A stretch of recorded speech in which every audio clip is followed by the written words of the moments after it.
नमस्कार, मैं हूं शैलेंद्र सिंह और आप देख रहे हैं हमारा यूट्यूब चैनल शब्द शब्द शैलेंद्र सिंह। आज बात कर रहे हैं राहुल गांधी की।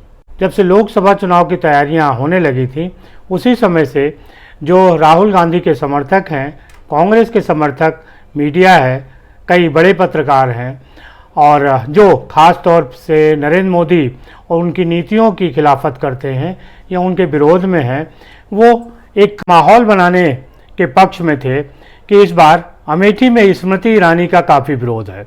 उन्होंने तमाम बार अपने जो चैनल हैं या जो उनका मीडिया सिस्टम है उस पर दिखाने की कोशिश की कि अमेठी में स्मृति ईरानी का जो विरोध बहुत हो रहा है और इस बार राहुल गांधी वहाँ स्मृति ईरानी को हराने में कामयाब हो जाएंगे।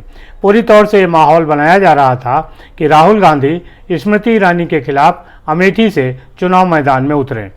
लेकिन धीरे धीरे एक एक कर दिन बीतते गए और कांग्रेस ये फैसला नहीं कर पा रही थी कि स्मृति ईरानी के खिलाफ राहुल गांधी को अमेठी से उतरना चाहिए या नहीं।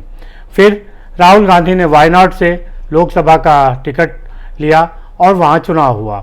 तभी कहा गया कि जब वायनाड का चुनाव हो जाएगा उसके बाद राहुल गांधी अमेठी का नामांकन करेंगे। लेकिन आज अमेठी में नामांकन का आखिरी दिन था। इससे पहले राहुल गांधी का नाम अमेठी में डिक्लेयर नहीं हुआ, ना ही रायबरेली में हुआ। कल रात के बाद अचानक धीरे धीरे करके नामों की घोषणा शुरू हुई।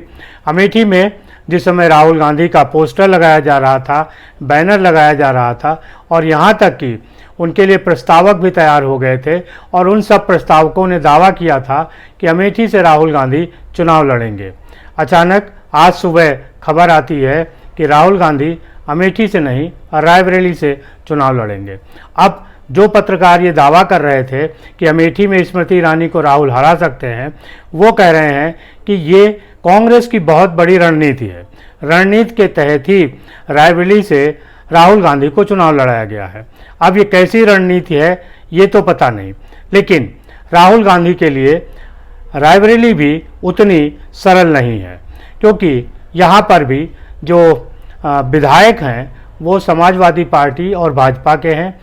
समाजवादी पार्टी के कई विधायक भाजपा के पक्ष में हैं और जो दिनेश प्रताप सिंह जो रायबरेली में राहुल गांधी के मुकाबले हैं भारतीय जनता पार्टी से, वो यहाँ के रहने वाले हैं, उत्तर प्रदेश सरकार में मंत्री हैं। पिछले चुनाव में उन्होंने सोनिया गांधी के जो जीत का मार्जिन था वो काफ़ी कम किया था। ठीक वैसे ही जैसे 2014 में स्मृति ईरानी हार गई थी राहुल गांधी के मुकाबले, लेकिन डटी रहीं और 2019 में उन्होंने राहुल गांधी को हरा दिया। ठीक वैसे ही 2019 में दिनेश प्रताप चुनाव हार गए। 2024 में भी वो सामने हैं और दिनेश प्रताप का कहना है कि वो इस बार रायबरेली में कमल खिला कर रहेंगे। मेरे लिए गर्व और गौरव का क्षण है कि भारतीय जनता पार्टी के शीर्ष नेतृत्व ने दिनेश प्रताप सिंह पर इस बार इस रूप में विश्वास किया है, इन परिस्थितियों में विश्वास किया है। मैं भरोसा दिलाता हूं नेतृत्व को कि मर जाऊंगा लेकिन इस विश्वास को कभी खोने नहीं दूंगा। धन्यवाद। दिनेश प्रताप ने अपनी बात कही और कांग्रेस के लोग कह रहे हैं कि राहुल गांधी को जीत के लिए कुछ करना नहीं है। राहुल गांधी किस योजना के तहत अमेठी छोड़कर रायबरेली आए हैं, इसका खुलासा कांग्रेस नहीं कर पा रही है। आज जब मीडिया ने राहुल गांधी, प्रियंका गांधी, सोनिया गांधी, मल्लिकार्जुन खड़गे, कांग्रेस के जितने लोग नामांकन में गए थे रायबरेली में, उनसे सवाल पूछना शुरू किया तो किसी ने किसी भी सवाल का जवाब नहीं दिया। वो चुपचाप गाड़ी में बैठे और वहाँ से चले गए। सवाल दो तरीके के हैं। पहला सवाल ये है राहुल गांधी से कि अगर आप रायबरेली भी जीत गए तो आप वायनाड छोड़ेंगे या रायबरेली। ऐसे में अभी चूँकि चुनाव रायबरेली में होना है, राहुल गांधी कोई स्पष्ट जवाब नहीं दे सकते। जबकि योजना ये है कि राहुल गांधी रायबरेली लोकसभा से इस्तीफा देंगे, उसके बाद यहाँ पे उपचुनाव होगा और उपचुनाव में प्रियंका गांधी कांग्रेस की उम्मीदवार होंगी और यहाँ से वो सांसद बनेंगी। यानी राहुल गांधी वायनाड ही रहेंगे। वायनाड के प्रति ही उनकी वफादारी है। रायबरेली उनके लिए एक टाइम पास है। अब देखना है कि जो रायबरेली के वोटर हैं उनको क्या समझ आता है और वो किस तरीके से राहुल गांधी को लेते हैं। भारतीय जनता पार्टी के नेता हैं अशोक कुमार पांडे, उन्होंने इस पूरे प्रकरण पे एक टिप्पणी की है कि किस तरीके से कांग्रेस परिवार राहुल गांधी, सोनिया गांधी अमेठी और रायबरेली के बीच में है। अमेठी छोड़ के रायबरेली आए राहुल गांधी। दशकों तक कांग्रेस का गढ़ बनी रही, जिन्होंने कांग्रेस को जिता करके कई बार देश का प्रतिनिधित्व अपने के हाथ में सौंपा, वो जनता ठगी की ठगी रह गई। विगत 10 वर्षों से कांग्रेस का कोई नुमाइंदा, कोई चिंता करने वाला नहीं है, चाहे वो रायबरेली हो चाहे वो अमेठी हो। प्रधानमंत्री नरेंद्र मोदी जी ने संसद में ये कहा था कि अब उनकी जो बड़ी नेता हैं सोनिया गांधी के लिए वह चुनाव नहीं लड़ेंगी, चुनाव मैदान छोड़ देंगी। वही हुआ। जनता ने देखा कि जब चुनाव का समय आया तो वो राज्यसभा का दामन थाम लिया और राजस्थान से जाके राज्यसभा ले लिया। क्यों? क्योंकि वो सेवा का मार्ग नहीं चुनना चाहते, कष्ट का मार्ग नहीं चुनना चाहते। ये शहजादे हैं और सिर्फ समाज में डंका बजा करके, जनता को मूर्ख बना करके, आज भी जमींदारी प्रथा खत्म हुए एक लंबा समय हो गया है, उसको सरदार पटेल ने स्वयं समाप्त कर दिया था। लेकिन ये लोग आज भी राजा और राजा की तरह ही व्यवहार करते हैं। उनके पास कोई गरीब आदमी, कोई गरीब जनता उनसे मिल नहीं सकती, उनके संपर्क नहीं कर सकती। इस परंपरा को तोड़ने का काम सबका साथ, सबका विकास और सबका प्रयास करने वाले प्रधानमंत्री नरेंद्र मोदी जी ने किया। आज अमेठी में पूरे तौर पर स्मृति ईरानी ने इतना काम किया है कि अगर वो 10 साल में देखा जाए तो 70 साल बनाम 5 साल उनको देखने को मिल रहा है। इसी प्रकार से रायबरेली जो वर्षों से विकास को तरस रहा है, अब उसको अवसर मिला है। वायनाड से चुनाव के भय से वो मालूम है कि वहाँ पे वो हार के भय से राहुल गांधी दूसरा रास्ता तलाश रहे हैं। अमेठी नहीं जा रहे हैं, वो रायबरेली आ गए और रायबरेली भी आकर के उन्होंने सिर्फ ये कोशिश किया, अंतिम समय तक लड़ने की हिम्मत नहीं जुटा पाए। लेकिन मैं इतना कहना चाहता हूँ कि जो सेवा का मार्ग है वो सर्वोत्तम मार्ग है और जो सेवा से दूर चलते हैं वह समाप्त हो जाते हैं। आने वाले समय में ये देखने को मिलेगा कि कांग्रेस सिर्फ दक्षिण भारत तक सीमित रह जाएगी। ये चुनाव न चाहते हुए भी प्रधानमंत्री नरेंद्र मोदी बनाम राहुल गांधी हो गया है। राहुल गांधी जिन्होंने राम के सेतु को तोड़ने का काम करने वाली पार्टी और जो कार सेवकों में गोली चलाने वाली पार्टी है और एक जो राम मंदिर का निर्माण करने वाली पार्टी है, उन दोनों के बीच में मुकाबला है। देखना है कि जनता किसका साथ देती है, जनता को क्या पसंद है। राम मंदिर पसंद है कि राम भक्तों में गोली चलाने वाले और राम को न मानने वाले पसंद है।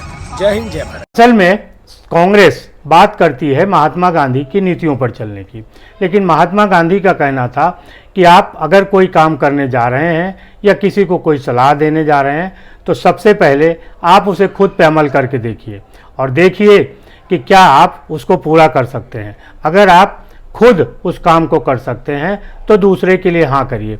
लेकिन कांग्रेस में इसका उल्टा हो रहा है। राहुल गांधी लगातार ये कहते रहे कि डरो मत लड़ो। जहाँ भी जाते थे ये उनका नारा होता था कि डरो मत लड़ो अन्याय के खिलाफ। अन्याय मतलब जो मोदी गवर्नमेंट कर रही है, मोदी सरकार कर रही है, उसके अन्याय के प्रति डरो मत लड़ो।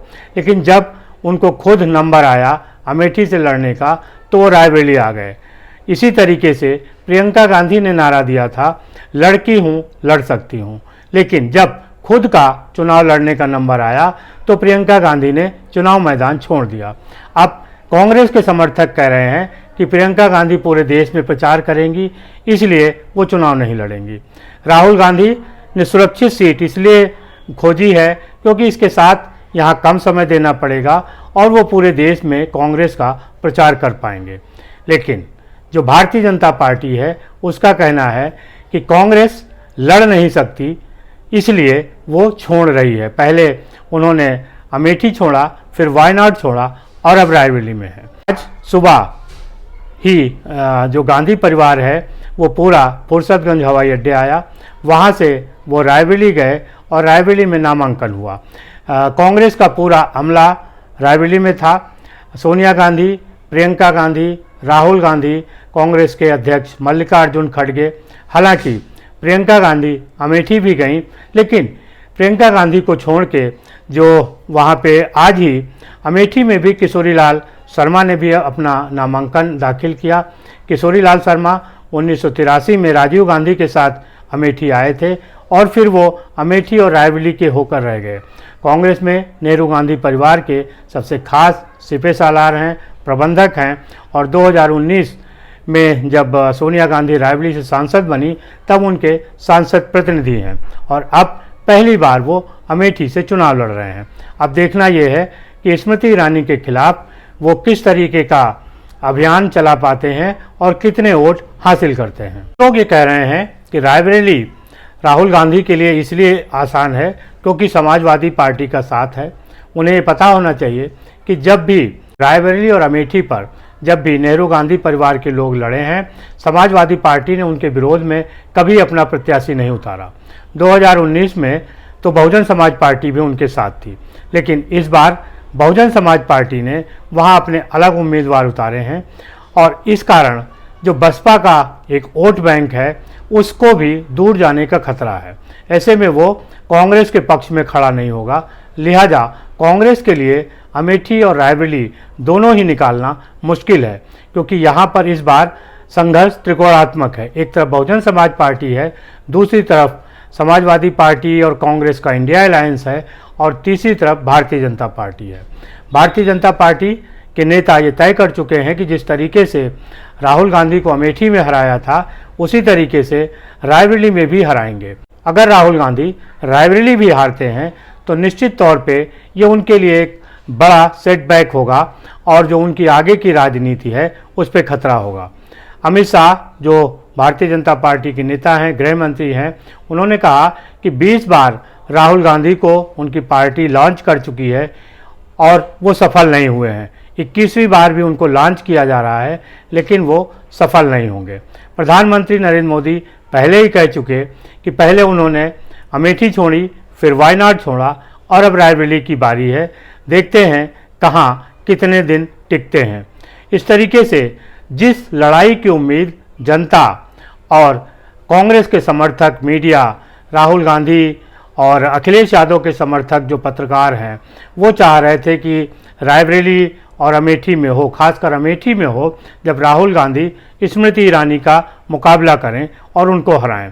कन्नौज में जब अखिलेश यादव ने पर्चा दाखिल किया और उनसे पूछा गया कि क्या अब राहुल और प्रियंका भी चुनाव लड़े हैं, तो उन्होंने कहा कि अब खेला यही होगा और सब लड़ेंगे, सब आएंगे। लेकिन प्रियंका गांधी तो नहीं आई, राहुल गांधी आए हैं।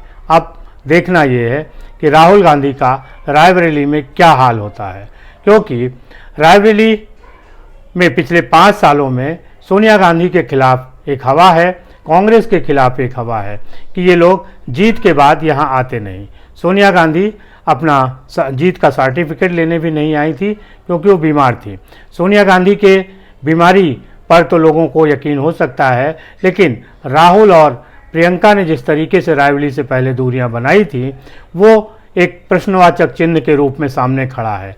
और अब जब वोट मांगने कांग्रेस को लोग जाएंगे तब वहां पर जनता सवाल करेगी और दूसरे के विधायक भी अब कांग्रेस या समाजवादी पार्टी के साथ नहीं है। लिहाजा जो एक संगठन की ताकत चाहिए वो नहीं है।